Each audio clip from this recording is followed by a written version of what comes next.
I'm honestly having a blast with Not Krai so far. Let's talk about it. My name is Juice, and let's get into it. Okay, this is just gonna be kind of a quick first impressions.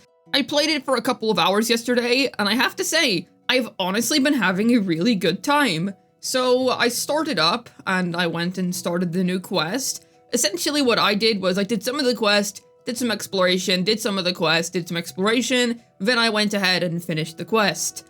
So, my opinions on the actual area of Not Krai, I'm gonna be honest, I really like it. It's super green, it's super vibrant, I really like the textures on things. It kind of reminds me of Fontaine a little bit with how green everything is. Obviously there's a Mondstadt's thing too, but the specific vibe I get just kind of reminds me of that. I'm a really big fan of the landscape. There's a ton of pretty flowers in places, and just all things considered, I really like what I see. It is genuinely a beautiful landscape that has been a pleasure to explore so far. I really like it, and I also quite like how the Frostmoon Scions area is quite different from the main area. I haven't really explored around it as much. I've mostly spent most of my time exploring the main island that you get on when you first arrive in Not Krai, but I really like the blueness of it. It really does feel like a lunar area with a lunar atmosphere. It's really cool. So in terms of the actual area design, I'm personally a fan. Exploration-wise, I haven't engaged with many of the puzzles yet, but the ones I have engaged with, I've personally enjoyed. I've played the one where you can explode a rock onto some flying bombs, and I did a couple of courses of that with an NPC and a side quest. Those were pretty decent. It took me a little bit to understand what was going on and how to use it, but once I got the hang of it, I ended up having a pretty good time. Otherwise, I haven't particularly done much of the other puzzles. I have went around, done some chests. The mirror reflection puzzles in the Frostmoon Scions area, they're simple enough, and I think they are pretty much fine. You do have to think about it a little bit, but once you get the hang of it, they're just some nice, easy puzzles. And they're definitely unique compared to the past regions, and they don't take up too much of your time. So, personally, I'm fine with it. I think it's pretty good. I have to comment on also the oculi. That might seem a bit specific, but I just really like how the oculi look in this region. I love the purple swirling around the little dim yellow core. It's very pretty. And I have to say, Not Krai really does have this ethereal, distant feel to it. I think they really did achieve what they were going for in terms of the vibe of Not Krai, and I'm very happy about that. Naturally, I have to actually spend some more time in Not Krai and figure out, where's what's this all about, just generally get a bit more accustomed with the region, but I do kind of feel like I get the general gist of the vibe, and it's nice. It's really nice. I'm personally a fan. Music-wise, I'm no music expert, but personally, I really like the music this time around. Like, when I say I really like the music, I feel like this is some of Genshin's best soundtracks in terms of the musical quality.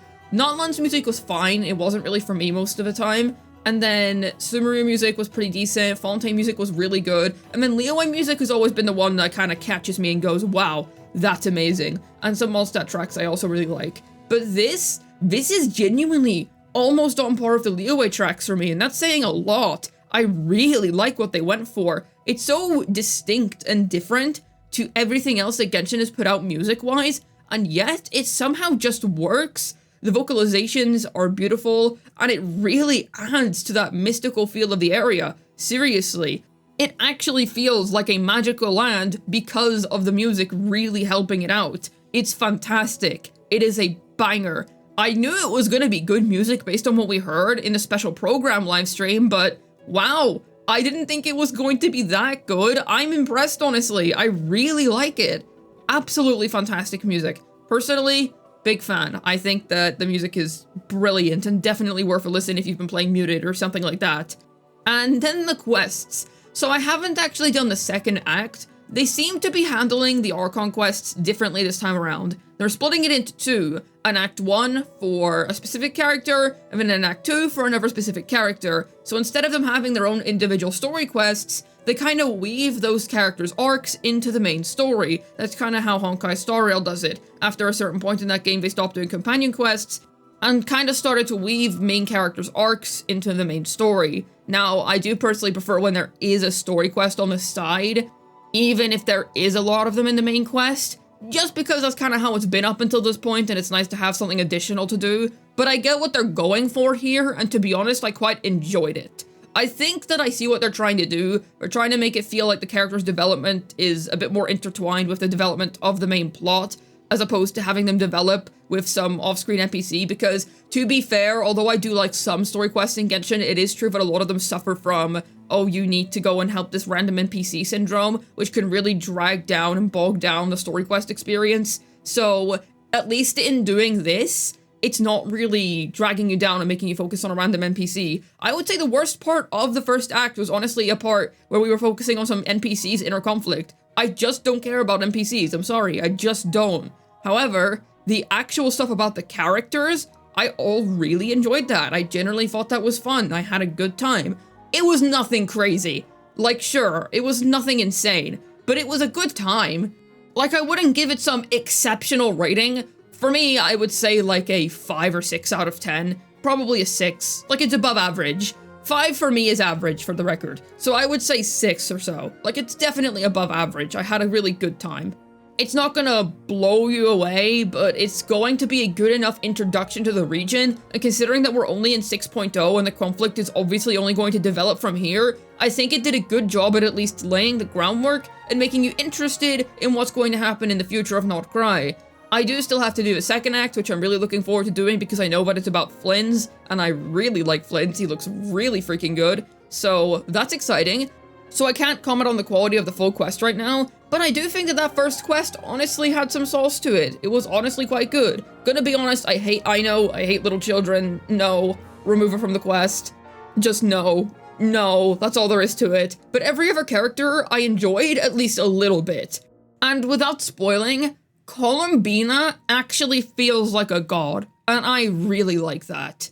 You'll kind of get what I mean when you get there, but she genuinely does feel very godlike, and I think that's awesome. At least I personally really like what they went for here.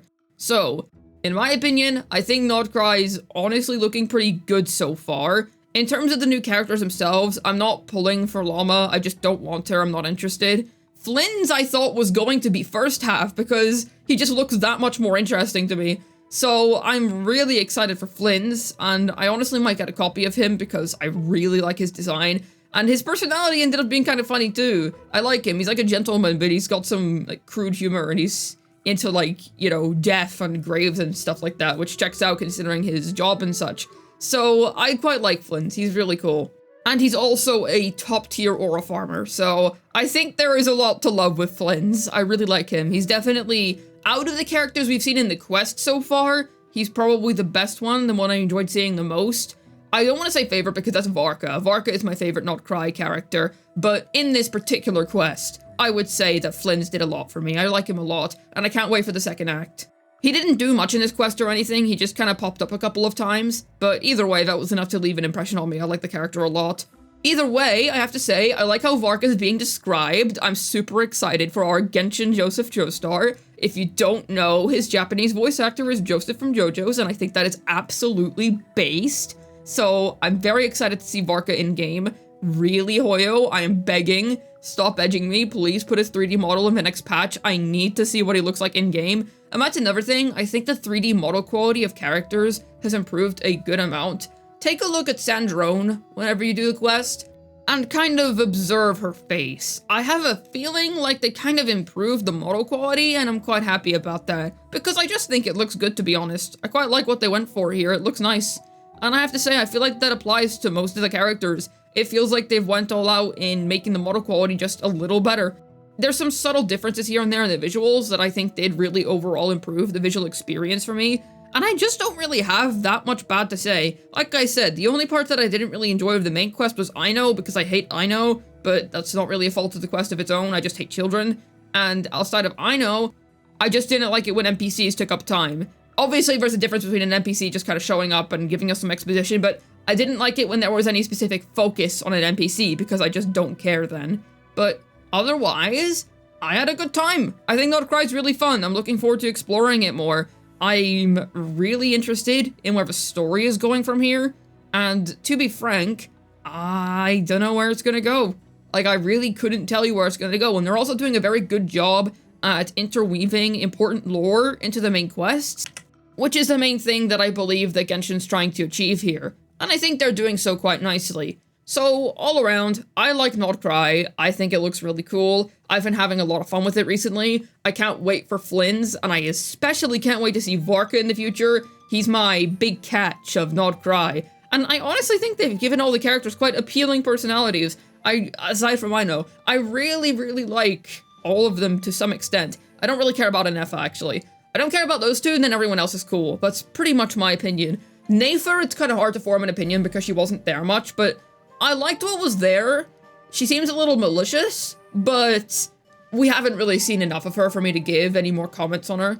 But all around, what are you thinking about Not Krai? Are you enjoying it, or are you not a fan? Let me know down below. I'd love to hear your thoughts. Hopefully this video was able to give you my first impressions of Not Krai. This has been Juice, signing out, and I hope you all enjoy exploring the region.